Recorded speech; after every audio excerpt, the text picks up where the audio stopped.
आपण सध्या करमाळा शहरातील सीएनजीच्या पंपावरती आहोत।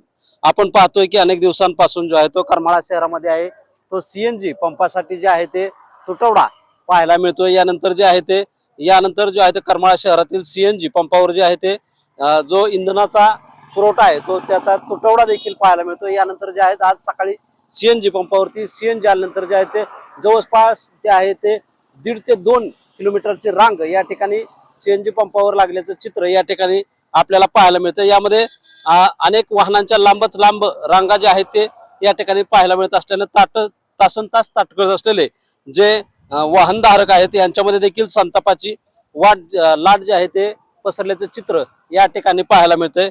यामध्ये जे आहे ते या वाहनाच्या रांग लागल्यामुळे जे आहे ते अनेक वाहनधारकांना जे आहे ते बराच वेळ या रांगेवर ताटकळत राहावं लागतंय व नंतर जे आहे ते साधारण 1 ते 1.5 तासापर्यंतच हा जो गॅसचा साठा जो आहे तो या वाहनांना मिळत असून कायमस्वरूपी व जो आहे तो सीएनजीचा साठा मोठ्या प्रमाणात या ठिकाणी उपलब्ध व्हावा व 24 तास सीएनजी मिळावा अशी देखील भावना वाहनधारकांमधून जे मिळत असून या सीएनजी तुटवड्याचा जे आहे ते सीएनजी वाहनधारकांना मोठा त्रास सहन करावा लागत आहे।